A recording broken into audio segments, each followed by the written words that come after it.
Séance ordinaire du Conseil municipal de la ville de Château-Richer, tenue en visioconférence lundi le 3 août 2020 à 19h30, à laquelle sont présents et forment quorum Mesdames les conseillères Caroline Patrijonca, Katia Cochon et Joanne Pajot, ainsi que Messieurs les conseillers Rénal Tremblay, Jean-Pierre Caron et Vincent Bourgeois, sous la présidence de M. Jean Robitaille, maire. Sont également présents le directeur général, M. François Renaud, et la greffière, Mme Nancy Roussel.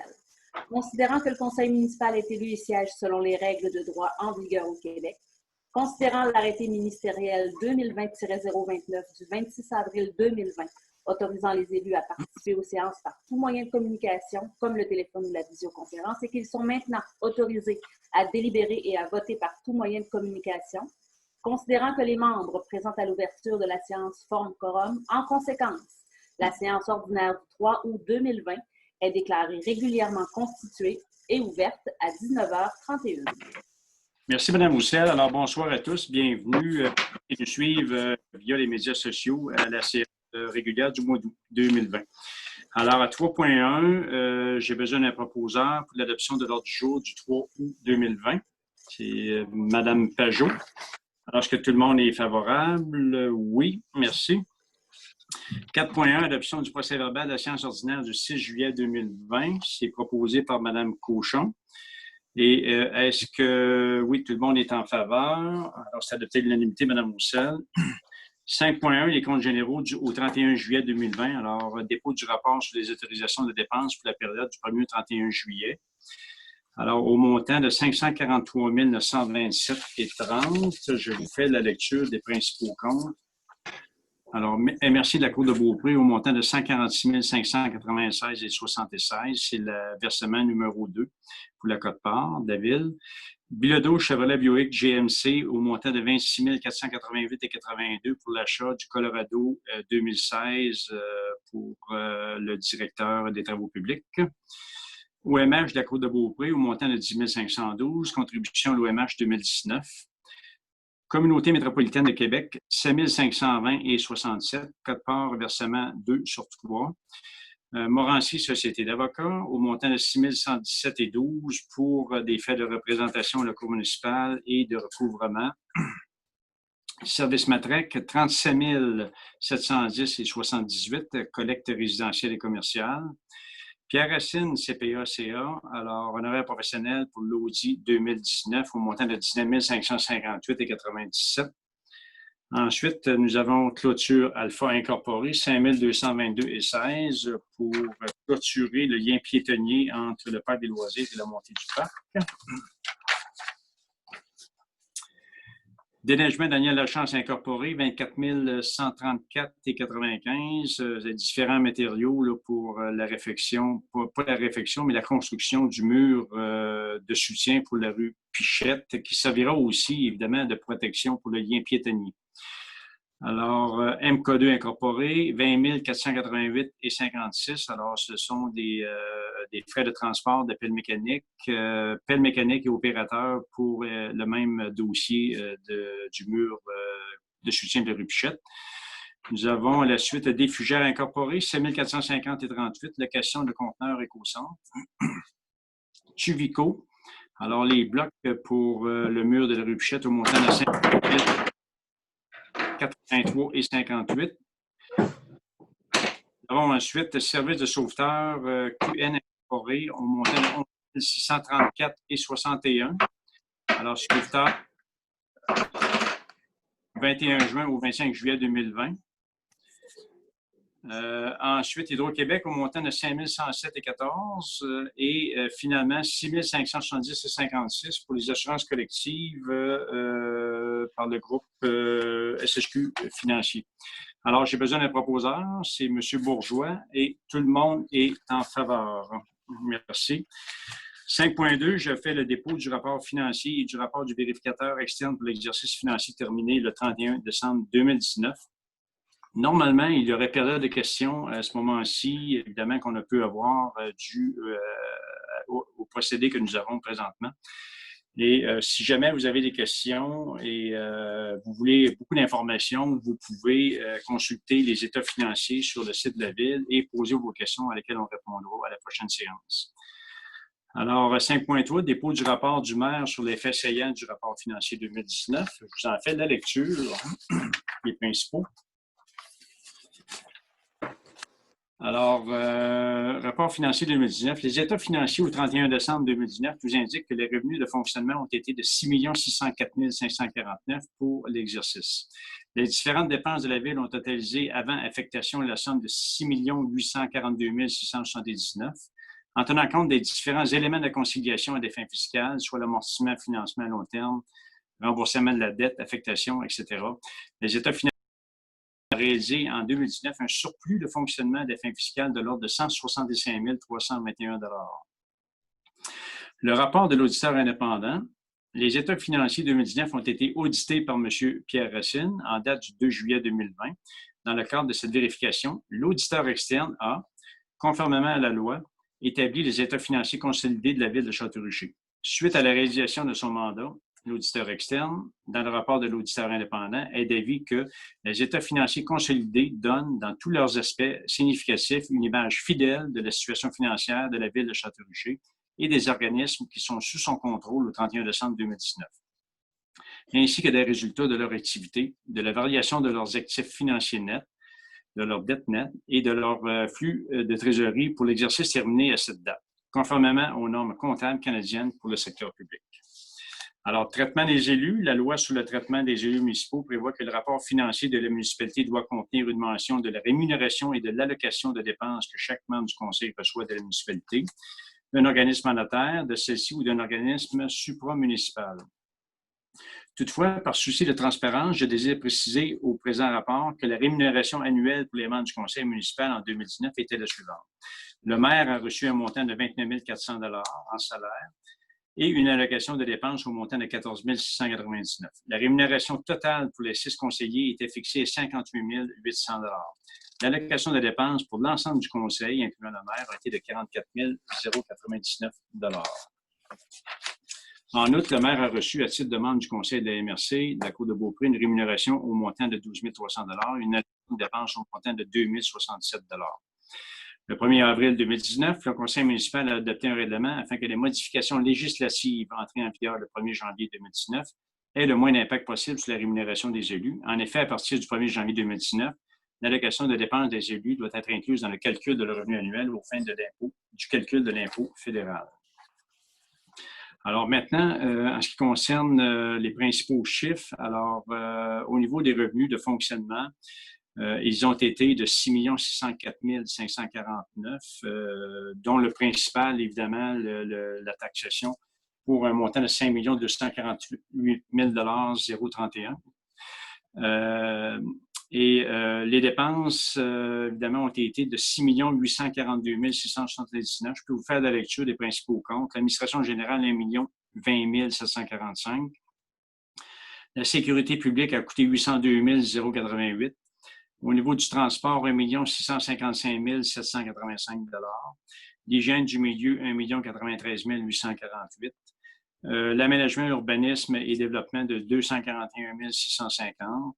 Loisirs et culture, 624 353. Les frais de financement, alors 328 013. L'amortissement des immobilisations, un montant de 1 067 620 $. Alors, le déficit avant conciliation à des fins fiscales est de 283 000 et lorsque les conciliations, évidemment, entrent en jeu, nous terminons l'année avec un surplus fiscal au montant de 175 321 $. La population de la ville était à 4 126 citoyens. L'endettement net à long terme de la ville de 15 985 356 et la partie à la charge de la ville est de 13 239 040. Et celle à la charge du gouvernement est de 2 746 316. Alors, ça conclut un peu les principaux chiffres. J'invite les citoyens à consulter les états financiers sur notre site Internet. Maintenant, 5.4, je vais laisser la parole à M. Bourgeois. Oui, OMH de la Côte de Beaupré, autorisation de paiement pour 2020, considérant les prévisions budgétaires pour l'année 2020 de l'Office municipal d'habitation de la Côte de Beaupré, dont la part de 10 du déficit prévu pour la ville de Château-Richer s'élève à un montant de 8 excusez, 8 519 $. En conséquence, je propose d'autoriser le paiement d'un montant de 8 519 $ pour l'année 2020. Alors, tout le monde est favorable. C'est unanime, Mme Roussel. Alors, à l'item 6, suivi des dossiers, je vais peut-être seulement vous mentionner, là, de pas réellement suivi de dossier, mais que ce vendredi, le 7 août, il y aura l'ouverture des soumissions pour les travaux de la rue Pichette, la rue, pas le Moine, mais la rue du Coteau, Couvent-Ouest et Coin-Joli. Peut-être vous mentionner aussi, comme vous pourrez lire dans la tribune, qu'on a eu beaucoup de demandes, entre autres une demande qu'on a acceptée de plusieurs entrepreneurs, à savoir pour faire les travaux en 2 temps. Alors, soit la rue Pichette dès cet automne et la balance des travaux seront faits au printemps prochain. Ceci est simplement dû au fait que les entrepreneurs ont pris beaucoup de retard dans les travaux qui étaient en cours au printemps à cause de la COVID. Alors, ils ont pratiquement 2 mois de retard et ce serait à peu près impossible pour eux d'avoir 2 équipes de travail pour l'ensemble des travaux que nous avons à faire. Alors, ils seront probablement faits là, sur 2 saisons. Et je laisse la parole à Mme Patrice Jonca pour l'item 7.1. Donc, 7.1, adoption du règlement numéro 585-20, modifiant le règlement numéro 571-19 concernant la circulation, le stationnement et les autres règles concernant les chemins et la sécurité routière dans la municipalité, afin de modifier les annexes A, G et H, ainsi que l'article 4 du règlement numéro 573-19 pour remplacer la rue de l'Orme par la rue du Havre. Donc, considérant que ce règlement était disponible pour consultation à la mairie 2 jours juridiques avant la séance d'adoption du 3 août, conformément à l'article 356 de la loi sur les cités et villes, considérant que des copies du règlement sont disponibles et à la disposition du public pour consultation dès le début de la séance d'adoption, et ce conformément à l'article 356 de la loi sur les cités et villes, je propose d'adopter le règlement numéro 585-20, modifiant le règlement numéro 571-19 concernant la circulation, le stationnement et les autres règles concernant les chemins et la sécurité routière dans la municipalité, afin de modifier les annexes A, G et H, ainsi que l'article 4 du règlement numéro 573-19 pour remplacer la rue de l'Orme par la rue du Havre.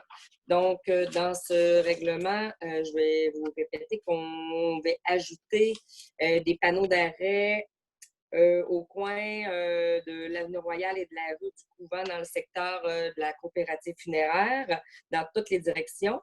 Et aussi un autre panneau d'arrêt sur la rue Montée du Parc à l'intersection de l'entrée du Parc des loisirs. Un autre arrêt dans toutes les directions. Et il y aura aussi un changement d'interdiction de stationner.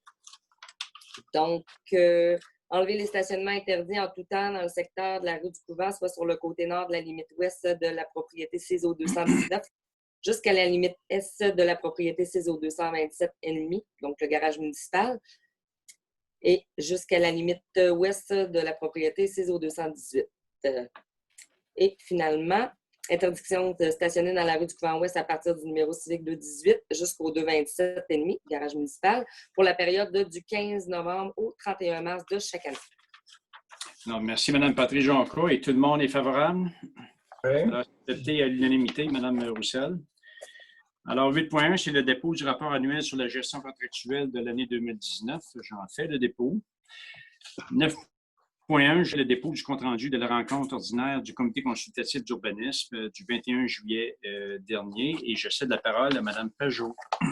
Alors, ce mois-ci, nous avons reçu 11 demandes dans le cadre du plan d'implantation et d'intégration architecturale, le PIA. Je vous les énumère selon l'ordre du jour. Alors, 9.2, changement du revêtement du garage détaché au 81-72 Avenue Royale. 9.3, modification de la galerie arrière au 87-76 Avenue Royale.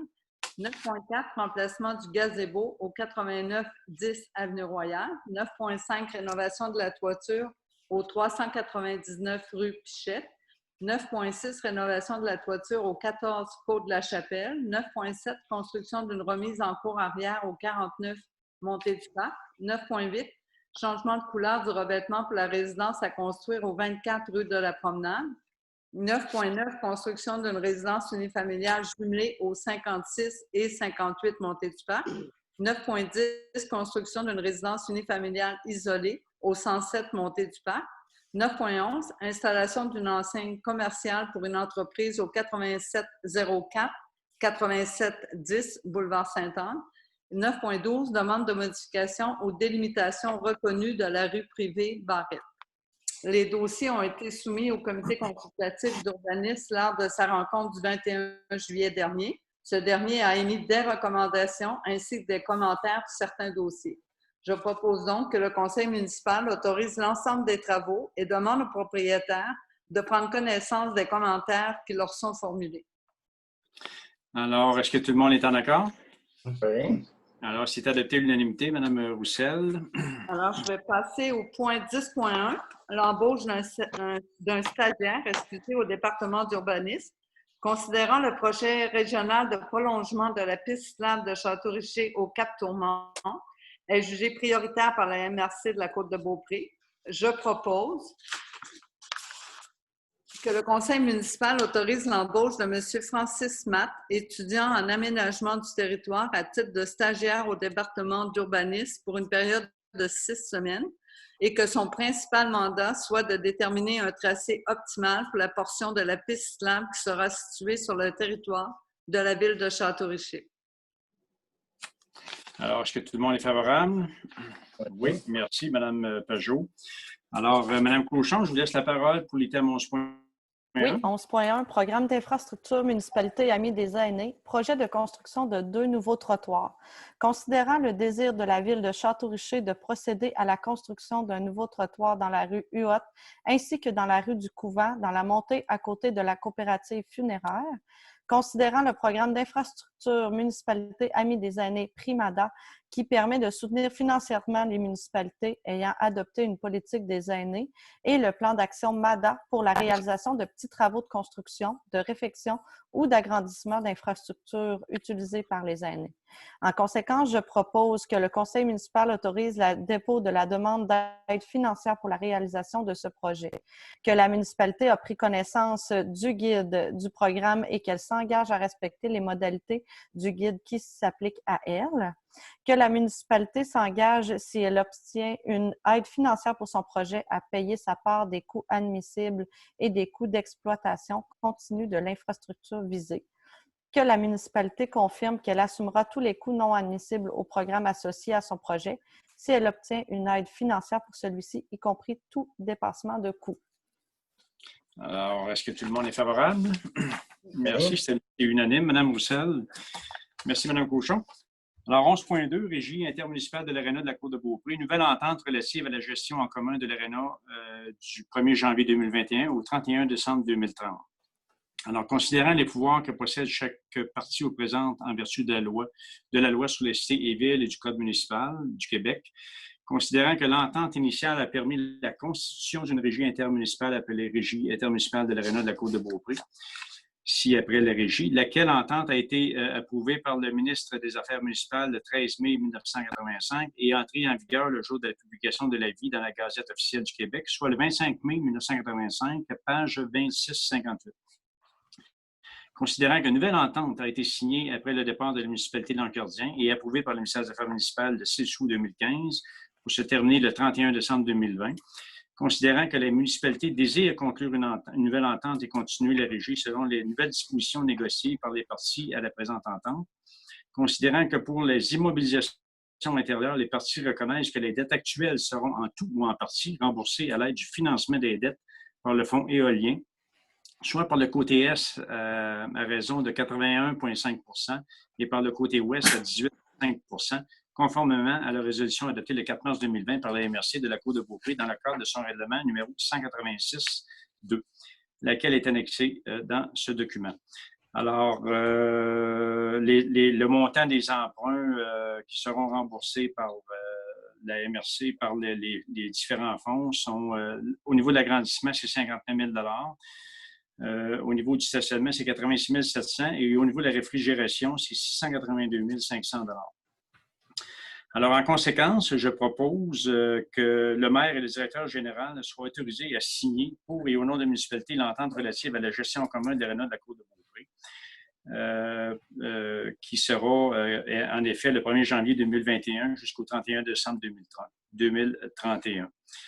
Alors, est-ce que tout le monde est en accord? Oui. Alors, c'est adopté l'unanimité, Mme Roussel. Alors, 11.3, Mme Patry-Jonca. Oui, donc 11.3, remboursement pour le Centre de généalogie des archives et des biens culturels de Château-Richer. Je propose que le Conseil de la Ville de Château-Richer rembourse le Centre de généalogie des archives et des biens culturels de Château-Richer pour l'achat de bibliothèques au montant de 1 442,88. Merci. C'est unanime, Mme Roussel. Alors, 11.4, Cour du Québec, division des petites créances, nomination pour représenter la Ville de Château-Richer dans le dossier numéro 232-067-448-174. Alors, considérant la poursuite déposée par M. François O'Neill et Al et alliés à la Cour du Québec, division des petites créances, dans le dossier si haut mentionné. Alors, contre entreprise Gosselin et Tremblay incorporée, considérant que l'entreprise Gosselin et Tremblay incorporée demande à la Ville de Château-Richer de comparaître à titre de témoin. Alors, en conséquence, le Conseil municipal de la Ville de Château-Richer mandate M. Jean-François Gervais, responsable de l'urbanisme, à représenter la Ville de Château-Richer à titre de témoin dans le dossier. J'ai besoin d'un proposeur, M. Tremblay. Oh. Et tout le monde est en accord, évidemment. Mme Roussel. Correspondante, je laisse la parole à M. Tremblay. Oui, alors nous avons reçu une lettre du gouvernement du Québec, du ministre des Transports, le 2 juillet, adressée au maire, M. Robitaille, concernant le programme d'aide à la voirie locale volet, projet particulier d'amélioration, enveloppe pour des projets d'envergure ou supramunicipaux. Alors, M. le maire, j'ai le plaisir de vous informer que j'accorde à votre municipalité une aide financière maximale de 20 000 échelonnée sur 3 années budgétaires pour les travaux d'amélioration sur la rue Lemoine, comme demandé par votre municipalité. Vous trouverez ci-joint les exigences particulières concernant cette offre d'aide financière. Alors, c'est signé par François Bonnardel, ministre des Transports. Alors, merci, M. Tremblay. Je rappelle aux citoyens que les coûts, incluant les taxes du pavage de la rue Lemoine, sont de 48 000 $. On a une aide financière de 20 000 $, alors ce qui est tout près de 50 % du coût total si on exclut les taxes. Alors, maintenant, la période de questions. Nous avons reçu 4 questions de M. Jérôme Véraud. Alors, je vais y répondre en vous en faisant la lecture. Alors, la question numéro 1, c'est est-ce que la Ville a l'intention de changer les affiches de rue en vert pour le nouveau modèle en rouge, car passé le développement offre sur le Saint-Laurent vers Saint-Achille, ces derniers n'ont pas été changés par le nouveau modèle, alors que la facture a été à la charge de l'ensemble des contribuables. Alors, M. Véraud, c'est un dossier qu'on va regarder. Je n'ai pas de réponse à vous donner ce soir. On va analyser les coûts. Personnellement, je pense que ça serait intéressant que ça soit uniforme à la grandeur de la Ville. Alors, on va vous revenir là, après qu'on aura regardé le dossier avec le Conseil. Question numéro 2. Lors de la vente du camion F-550, est-il possible de savoir si ce dernier a été vendu avec l'équipement en entier et comment la Ville a fait pour s'assurer d'obtenir le meilleur prix, car il n'a pas été annoncé nulle part comme étant à vendre. Alors, le camion n'est pas vendu avec l'équipement. L'équipement a été gardé et toutes les pièces qui peuvent être utiles à la Ville, dont les pneus, ont été enlevés du camion pour nous servir sur d'autres voitures, sur d'autres équipements. Alors, en fait, ce camion-là est tout simplement là, déclaré hors d'usage. Il a été envoyé, pour ainsi dire, au rebut. Alors, nous avons un recycleur à la Côte de Beaupré, Jean Racine, qui nous a donné 2 000 $ pour venir le ramasser. Et vous ne reverrez plus ce camion-là sur la route. En gros, depuis 2011, c'est en 2001, depuis 2011 que les travaux publics demandaient de le changer. Et on a étiré. Je peux vous dire qu'il nous coûtait entre 20 et 30 000 $ de réparation à chaque année, minimum. Et nous avons été plus possible de le garder sur la route. Alors, il a tout simplement été envoyé au rebut. Alors, j'espère que ça répond à votre question. Numéro 3, pour acheter des nouvelles grades de déneigement sur le nouveau camion qui, quant à lui, sera loué, comment s'assurer si elles feront sur le nouveau camion une fois la location terminée. Alors, dans un premier temps, le camion ne sera pas loué, le camion va être acheté et celui-ci viendra avec tout son équipement. L'équipement qui va être en location, M. Verreau, c'est l'équipement pour le tracteur JCB qui sera utilisé pour déneiger la rue Royale. Et ce tracteur-là, il est impossible de louer l'équipement. Il faut acheter l'équipement. Alors, c'est la raison pour laquelle nous achetons l'équipement sur un tracteur qui, celui, sera loué. Mais il sera facile de revendre l'équipement si on n'est pas satisfait là, pour ceux qui utilisent ce genre de tracteur. Mais je pense que nous allons être satisfaits là, après avoir consulté là, toutes les villes plusieurs villes qui en ont. Là, les gens sont très satisfaits. Alors, question numéro 4. Pour le développement sur Saint-Laurent, j'ai remarqué que la Ville effectuait des travaux de terrassement, de terre et gazon sur une partie des terrains situés devant les maisons de ville, 4 unités en rangée.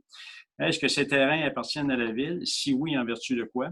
Est-ce que la chaussée qui fait le tour de ce terrain vers les résidences est un chemin municipalisé, aussi et ainsi accessible à tous les citoyens? Si le tout est un chemin municipalisé, est-il possible d'installer des panneaux d'arrêt? Car il y a rencontre de 2 chemins publics municipalisés, ce qui représente un danger. Alors, plusieurs questions dans votre question. En fait, ces îlots gazonnés-là appartiennent à la Ville. Elles ont été acquises ou transférées à la Ville lors de l'entente numéro 1 entre la direction du moment et le promoteur. Je pense que c'était en 2014 de mémoire. Et pour ce qui est des chemins, et nous avons décidé de faire le gazon cette année parce que, comme vous avez pu remarquer, étant donné que vous passez par là, il y a plusieurs... cette section du développement est construite. Et pour ce qui est des chemins asphaltés, des entrées asphaltées pour avoir accès aux maisons, c'est du domaine privé, ça n'appartient pas à la Ville. Alors, on ne voit pas pour l'instant la nécessité d'installer des arrêts là, et ce n'est pas non plus la Ville qui fait l'entretien de du déneigement de ces chemins-là, et ces accès pour les résidences. Alors, c'est tout pour la période de questions. Maintenant, levée de la séance, j'ai besoin d'un proposeur. M. Bourgeois. Et est-ce que tout le monde est en accord? Alors, merci à tous. Je vous souhaite une bonne fin d'été et puis on se revoit à la prochaine. Merci, bonne soirée.